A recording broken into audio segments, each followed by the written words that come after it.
Welcome to A1 defence academy friends. I hope आप लोग अच्छे होंगे। तो आज का वीडियो का मेन मतलब क्या है, नेवी एमआर और जो कोस्ट गार्ड जीडीडीबी की जो सेक्शन 1 के एग्ज़ाम होंगे उसका साइंस का एकदम सिलेबस बिल्कुल सेम है। और उस सिलेबस के ऊपर मैं आपके लिए आज यह क्लास लेके आ चुका हूँ। यह पूरा कॉन्सेप्ट बेस्ड क्लास होगा जो कि आपके एग्ज़ाम्स के टॉपिक्स को कवर करेगा। एंड एग्ज़ाम्स में कॉन्सेप्ट क्लास के बाहर क्वेश्चंस आपको देखने को नहीं मिलेंगे आपके एग्ज़ाम्स में।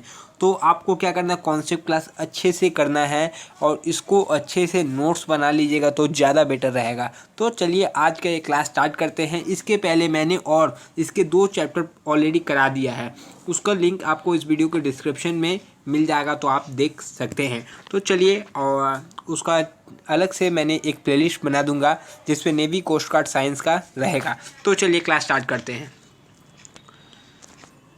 दाब, सबसे पहले हम दाब का बात करेंगे, फिर इसमें हम क्या पढ़ेंगे, डेंसिटी पढ़ेंगे, फिर आर्किमिडीज का सिद्धांत पढ़ेंगे, उसका उपयोग पढ़ेंगे, जो जो इम्पोर्टेंट है रिलेटिव डेंसिटी पढ़ेंगे। क्वेश्चन यहाँ से बनते हैं तो ये टॉपिक्स आज कवर किया जाएगा।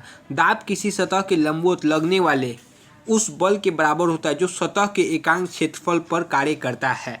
दाब क्या होता है, प्रेशर, कोई पूछ दे ऐसे तो फोर्स बाई एरिया, इसी को बस अच्छे से यहाँ पर ही डेफिनेशन फॉर्म में लिखा है। प्रेशर क्या होता है, force by area, force per unit area भी बोल सकते हैं। तो वही लिखा है, दाब किसी सतह के लंबवत लगने वाले उस बल के बराबर होता है जो सतह के एकांक क्षेत्रफल पर कार्यरत हो। चलिए अच्छा से देखिए, अर्थात सतह पर लगने वाला दाब उस सतह पर लगाए गए बल तथा सतह के क्षेत्रफल के अनुपात के बराबर होता है।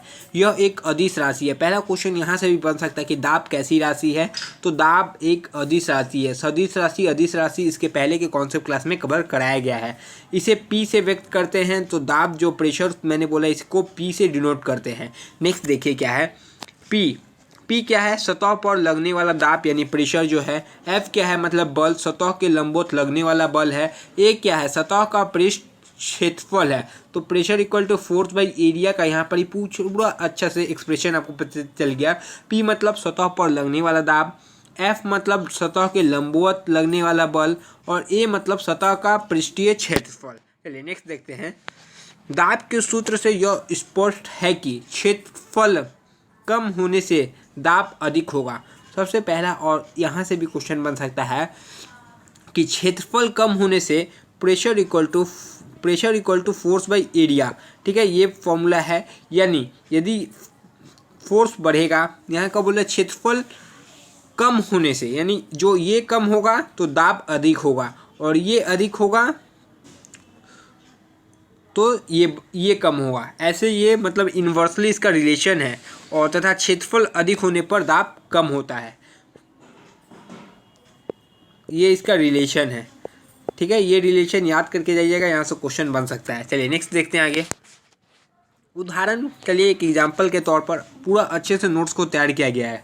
मोटी सुई की तुलना में पतली सुई शरीर की चमड़ी में घुस जाती है, क्योंकि जो पतली सुई का क्षेत्रफल क्या होता है वो कम होता है, जिससे वह अधिक दाब लगाती है, जिससे पतली सुई चमड़ी में आसानी से घुस जाती है। तो देखिए, जो पतला सुई रहता है वो आप चमड़ा में जल्दी आ जाता है, जबकि मोटा सुई नहीं आता है। तो क्या किसके लिए नहीं होता, तो सुई पतली रहती है और क्षेत्रफल कम लगता है तो प्रेशर ज़्यादा लगता है।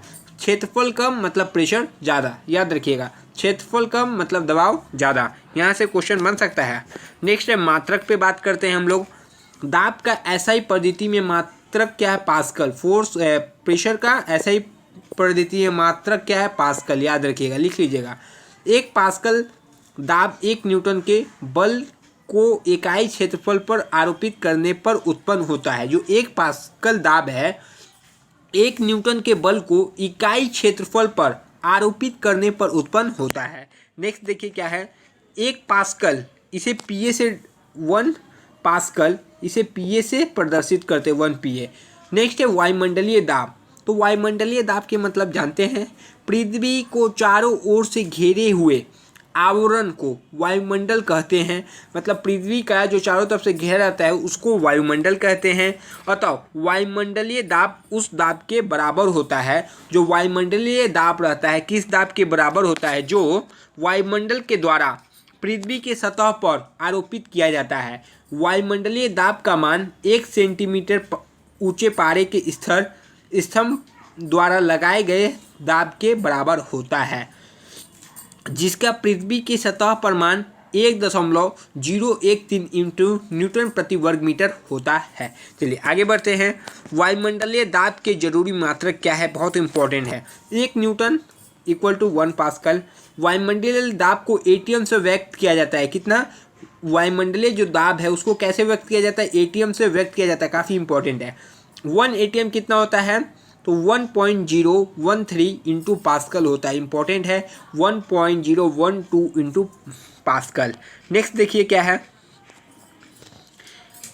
P जो है वायुमंडलीय दाब का मात्रक है। P जो है वो P वायुमंडलीय दाब का मात्रक, वायुमंडलीय दाब का मात्रक बार अथवा मिली बार होता है। वायुमंडलीय जो दाब का मात्रक है उसको, उस मात्रक क्या है? बार होगा अथवा मिली बार होता है। एक बार क्या होता है? न्यूटन। एक बार होता है न्यूटन इक्वल टू पास्कल। एक बार होगा या न्यूटन या फिर पास्कल। एक मिली बार क्या होता है? न्यूटन या फिर पास्कल। एक टॉर मतलब 1 मिली बार या 133.8 पास्कल एक टॉर का मतलब। ये सब शॉर्ट नोट्स करके हल्का सा लिखते चलिएगा।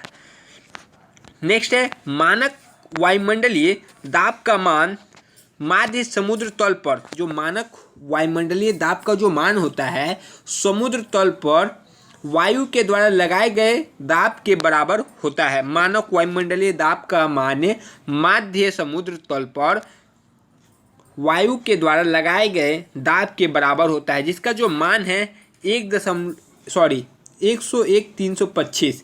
याद रखिएगा, ये इसके बराबर होता है।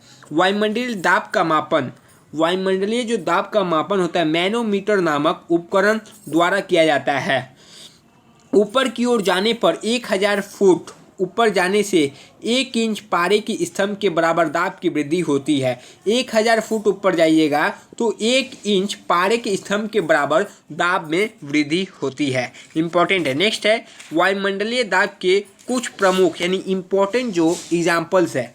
वायुयान में बैठे यात्री के फाउंटेन पेन स्याही इसलिए रिसने लगती है, मतलब जो लीक करने लगती है, क्योंकि ऊपर जाने पर वायुमंडलीय दाब का मान कम हो जाता है। फाउंटेन पेन में से लीड गिर जाती है, मतलब ऊपर जो जाता है ना तो दाब कम हो जाता है, इसीलिए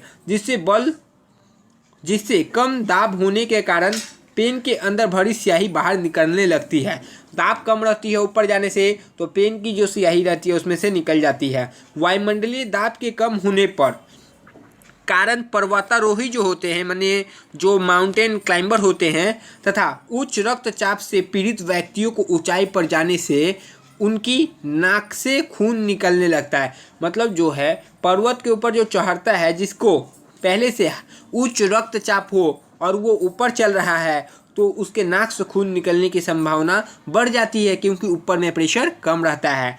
ऐसा इसलिए होता है क्योंकि वायुमंडलीय दाब का मान शरीर के रक्तचाप से कम हो जाता है, जिससे खून उच्च दाब से निम्न दाब की ओर प्रवाहित होने लगता है। देखिए बहुत ही इंपॉर्टेंट पॉइंट्स था, बहुत अच्छे से मैंने आपको बता दिया। चलिए नेक्स्ट है द्रव दाब। द्रव दाब के मतलब जानते हैं। चलिए, द्रव के अंदर किसी बिंदु पर प्रति इकाई क्षेत्रफल पर लगने वाले बल को द्रव का दाब यथा द्रव दाब कहते हैं। किसी बिंदु पर द्रव दाब भी वायुमंडलीय दाब की तरह सभी दिशाओं में समान रूप से लगता है। नेक्स्ट देखिए, द्रव दाब मान द्रव के घनत्व के सतह से गहराई तथा गुरुत्वीय त्वरण पर निर्भर करता है। तो द्रव जो दाब है किसका ऊपर निर्भर करता है? द्रव के घनत्व, सतह से गहराई तथा गुरुत्वीय त्वरण पर निर्भर करता है, पर न्यूनतः वस्तु की आकृति पर निर्भर नहीं करता है। तो द्रव दाब का फॉर्मूला भी आपको पता रखना चाहिए, P equal to rho g h, ये इसका फॉर्मूला है। देखिए यहाँ पर लिखा भी है। तो यहाँ P क्या है? P जो है द्रव दाब है, G क्या है? गुरुत्वीय त्वरण है, H क्या है? द्रव की सतह से वस्तु की गहराई। तो ये एक फॉर्मूला यहाँ से निकल के आता है। नेक्स्ट हम बात करेंगे घनत्व के ऊपर। मैं कितने कम टाइम में सोचूंगा उतने कम टाइम में आपके लिए करवाने की कोशिश करूँगा। किसी पदार्थ का घनत्व उसके एकांक आयतन के द्रव्यमान को उसका घनत्व कहते हैं। यह वस्तु के द्रव्यमान और आयतन के अनुपात होता है। आयतन का अनुपात होता है और इसे P से प्रदर्शित करते हैं, यानी P से डिनोट करते हैं, और यह एक सदिश राशि है।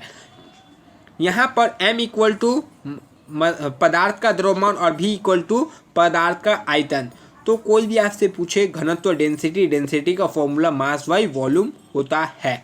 याद रखिए m बाई v डेंसिटी यानी घनत्व का फॉर्मूला होता है, और p को यहाँ पदार्थ का घनत्व से प्रदर्शित करते हैं, p equal to m by v। ये फॉर्मूला काफ़ी इंपॉर्टेंट है आपके एग्जाम की दृष्टि से। नेक्स्ट देखते हैं क्या है, घनत्व का SI पद्धति में मात्रक क्या होता है पता है? तो देखिए मात्रक आप यहाँ से भी निकाल सकते हैं, P equal to m by v होता है। m का मतलब क्या है? किलोग्राम होता है, किलोग्राम, याद रखिएगा घनत्व की इकाई। नेक्स्ट देखते हैं, पानी का जो घनत्व रहता है, पानी का घनत्व 4 डिग्री सेल्सियस तापमान पर अधिकतम 1000 किलोग्राम होता है। पानी का घनत्व जो होता है 4 डिग्री पर कितना होता है? 1000 किलोग्राम होता है। मोस्ट इंपॉर्टेंट है। नेक्स्ट है आपेक्षिक घनत्व, जिसे रिलेटिव डेंसिटी के नाम से जाना जाता है। जल के सापेक्ष किसी वस्तु का घनत्व उसके आपेक्षिक घनत्व कहलाता है। किसके? जल के सापेक्ष में किसी पदार्थ घनत्व और 4 डिग्री सेल्सियस तापमान पर जल के घनत्व का अनुपात को उस पदार्थ का आपेक्षिक घनत्व कहते हैं। यह एक मात्रक विहीन राशि है, क्योंकि यह दो घनत्वों का अनुपात होता है, यानी इसका कोई मात्रक नहीं होता है, क्योंकि यह रेशियो है दो घनत्वों का। आपेक्षिक घनत्व जो होता है घनत्व डिवाइडेड बाई 4 डिग्री पर घनत्व होता है। इसका मान हमेशा जो होता है धनात्मक होता है, तथा आपेक्षिक घनत्व को विशिष्ट गुरुत्व भी कहते हैं। विशिष्ट गुरुत्व स्पेसिफिक ग्रेविटी के नाम से भी जानते हैं। नेक्स्ट है उत्प्लावन बल। तो देखिए यहाँ से भी क्वेश्चन पूछा जाता है। उत्प्लावन बल उस बल को कहा जाता है जो कि पानी में डूबी हुई वस्तु के द्वारा महसूस किया जाता है। इस प्रकार जब किसी ठोस वस्तु के किसी द्रव में आंशिक या पूर्ण रूप से डुबाया जाता है तो वह ऊपर की ओर एक बल का अनुभव करती है, जिसे उत्प्लावन बल कहते हैं। देखिए बहुत अच्छा यहाँ पर ये डेफिनेशन कलेक्ट करके टाइपिंग करके लिखा गया आपके लिए। नेक्स्ट देखिए, इसी प्रकार किसी गैस अथवा द्रव के द्वारा किसी वस्तु पर ऊपर की ओर बल लगने की प्रवृत्ति उत्प्लावता कहलाती है। इसी प्रकार किसी गैस अथवा द्रव के द्वारा किसी वस्तु पर ऊपर की ओर बल लगने की प्रवृत्ति क्या कहलाती है? उत्प्लावता कहलाती है। उत्प्लावन बल के कारण द्रव में डूबी वस्तु भार, द्रव में जो डूबी वस्तु का भार उसके वास्तविक भार से कम प्रतीत होती है। तो किसके कारण होती है? इसके कारण होती है उत्प्लावन बल के कारण, और वस्तु हल्की प्रतीत होती है। नेक्स्ट आगे बढ़ते हैं। उत्प्लावन बल का मान निम्नलिखित बातों पर निर्भर करता है। कौन कौन से बातों पर निर्भर करता है उत्प्लावन बल? पहला है द्रव के घनत्व पर निर्भर करता है। उत्प्लावन जो बल का मान है द्रव के घनत्व के समानुपाती होता है। किसके? द्रव के घनत्व के समानुपाती होता है। अर्थात यदि किसी द्रव का घनत्व अधिक है तो उत्प्लावन बल का मान अधिक होगा, तथा यदि द्रव का घनत्व कम है तो उत्प्लावन बल का मान भी कम होगा। याद रखिएगा ये डायरेक्ट रिलेशन है। यदि उत्प्लावन बल का मान अधिक होता तो द्रव का घनत्व तथा ये द्रव का घनत्व भी अधिक रहेगा, और कम रहेगा तो द्रव उत्प्लावन बल भी कम रहेगा। नेक्स्ट है वस्तु के आयतन पर। तो वस्तु के आयतन पर कैसे डिपेंड करता है? उत्प्लावन बल का मान द्रव में डुबाई जाने वाली वस्तुओं के आयतन पर निर्भर करता है। यदि वस्तु का आयतन अधिक होगा तो उसके द्रव का अधिक भार विस्थापित किया जाएगा, जिसके कारण वस्तु पर लगने वाले उत्प्लावन बल का भी मान अधिक हो जाएगा। यानी द्रव जो उत्प्लावन बल जो रहता है आयतन पर निर्भर करता है। यदि आयतन ज़्यादा होगा तो उत्प्लावन बल भी आपका अधिक होगा। डायरेक्ट रिलेशन है, कोई दिक्कत नहीं है। यदि वस्तु का आयतन कम है तो वस्तु पर लगने वाले उत्प्लावन बल भी का मान भी कम होगा। यदि आयतन कम होगा तो उत्प्लावन बल भी कम होगा। नेक्स्ट आगे बढ़ते हैं। तैरती हुई वस्तु द्वारा हटाए गए द्रव के गुरुत्व केंद्र को उत्प्लावन केंद्र कहते हैं। यदि तैरती हुई वस्तु द्वारा हटाए गए द्रव के गुरुत्व केंद्र के उत्प्लावन केंद्र कहते हैं। जब तैरने वाली वस्तु स्थायी संतुलन में होती है तो उत्प्लावन केंद्र वस्तु का गुरुत्व केंद्र दोनों एक ही ऊर्ध्वाधर रेखा पर स्थित होता है, तथा मृत केंद्र तथा जो होता है मित्र केंद्र गुरुत्व केंद्र के ऊपर स्थित होता है। याद रखिएगा, जो मित्र केंद्र रहता है गुरुत्व केंद्र के ऊपर उपस्थित होता है। नेक्स्ट देखिए आर्किमिडीज का सिद्धांत, बहुत बार क्वेश्चन पूछा जाता है इसके सिद्धांत से। आर्किमिडीज जो है एक ग्रीक वैज्ञानिक थे जिन्होंने द्रव के बारे में विस्तृत अध्ययन किया तथा कुछ नियम प्रतिपादित किए। तो यह नियम क्या है, बहुत इंपॉर्टेंट है। आर्किमिडीज के सिद्धांत के अनुसार जब किसी ठोस वस्तु को किसी द्रव में पूर्णवता अथवा आंशिक, यहाँ पर यह आंशिक रूप से डुबाया जाता है तो वस्तु के भार में कुछ कमी आती है। वस्तु के भार में होने वाले यह कमी उस वस्तु के द्वारा हटाए गए द्रव के भार के बराबर होता है। यही आर्किमिडीज का सिद्धांत है। याद रखिए, यदि किसी चीज़ को आंशिक रूप से यदि डुबाते हैं तो वस्तु के भार में कुछ जरूर कमी आएगी और वस्तु के भार में होने वाले यह कमी किसके द्वारा होती है, उसके द्वारा हटाया गया जो द्रव रहता है लिक्विड के भार के बराबर होती है। यानी जो आप हटा रहे हैं उसका जो भार होता है उसके बराबर क्या होती है, कम होती है। याद रखिएगा, यही जो सिद्धांत है यह आर्किमिडीज के सिद्धांत के नाम से जाना जाता है।